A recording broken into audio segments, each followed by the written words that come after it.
No snickering either. Here you go.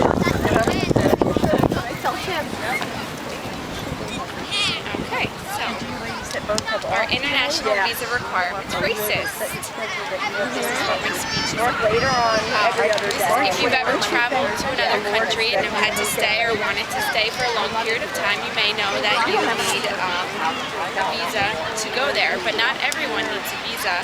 And I wanted to investigate why this is and persuade you that visa requirements are indeed racially reduced.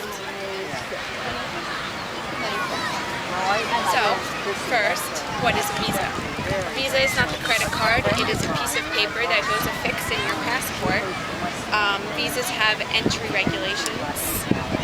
There are many different entry regulations. So you have a single entry visa, means that once you get the visa for the country to stay there for a year or something like that, you can't leave without getting another visa, otherwise your visa will be canceled. There are many different kinds of visas.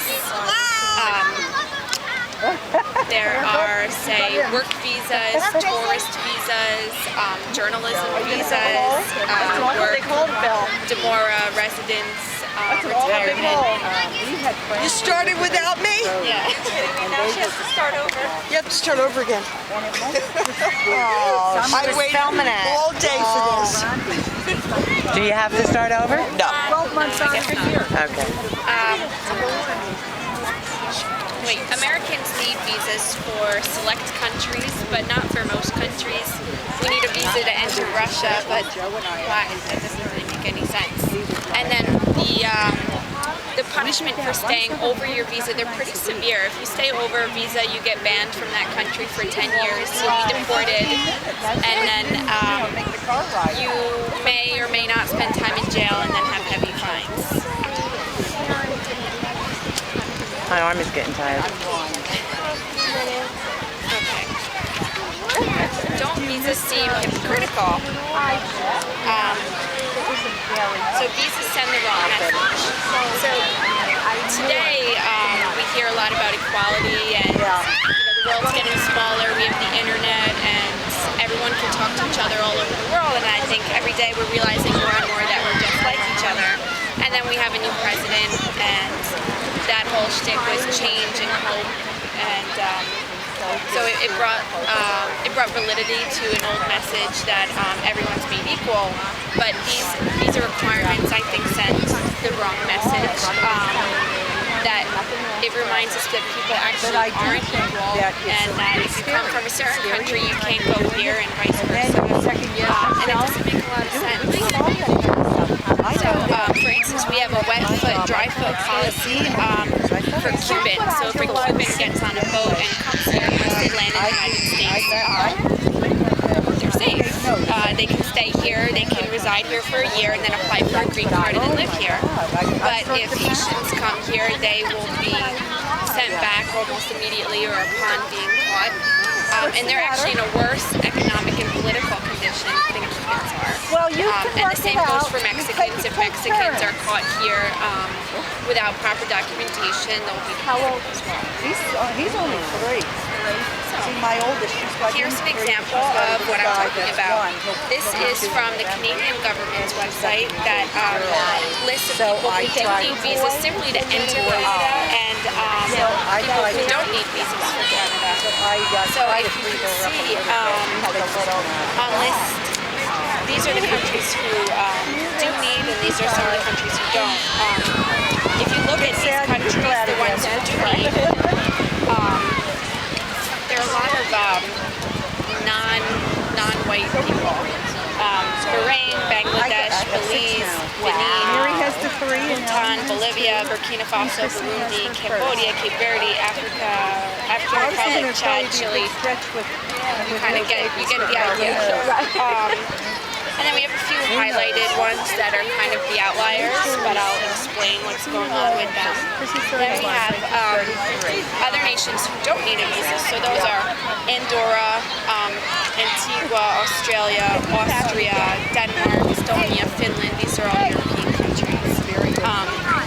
And the ones that aren't European countries, for example, let's see, Barbados and things like that. Botswana, and some African nations. These were all protectorates of England or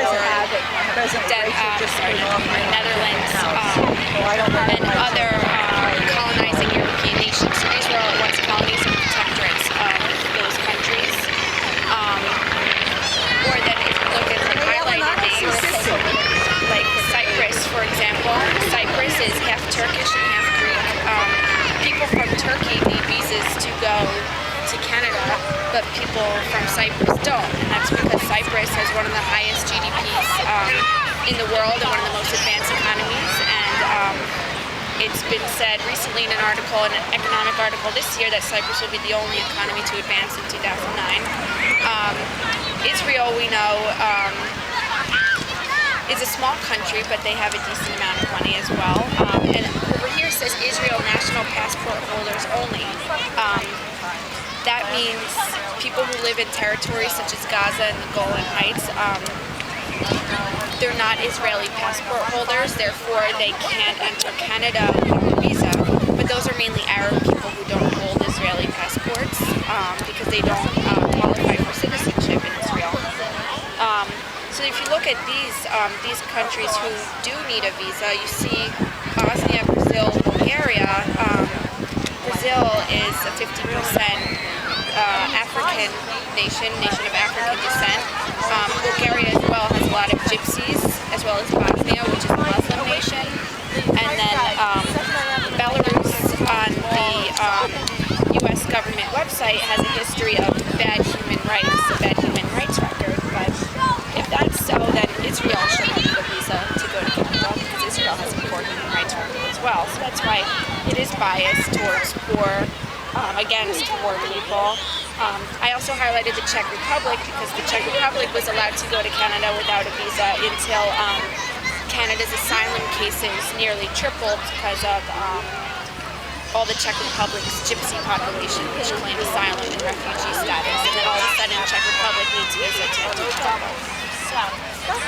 So, in conclusion, do visas serve their purpose? Visas' primary purpose is to keep out the bad guys, to deter terrorists and criminals, and try to keep our nation filled with really nice, rich people. They don't really do their purpose because the leader of the 9/11 attacks was given a visa by the U.S. Embassy, probably because most terrorists have money to fund their projects, and a lot of them have been training for years to sort of beat the system. And then obviously there are criminals in every ethnic group, so how are you going to weed out criminals? We obviously have criminals here who are immigrants, and it will always be that way. So then in effect they send out a message that people aren't equal, and then it creates this circle of people aren't equal handed down from the government, and then the people think that way. So visas aren't really serving a good purpose at this point in time. So a solution could be that everyone needs a visa and that everyone has to go through a background check in order to enter a country, because security is a big issue these days, and I think that it'll send a better message if the same rules are applied to everyone despite economic status. Very good.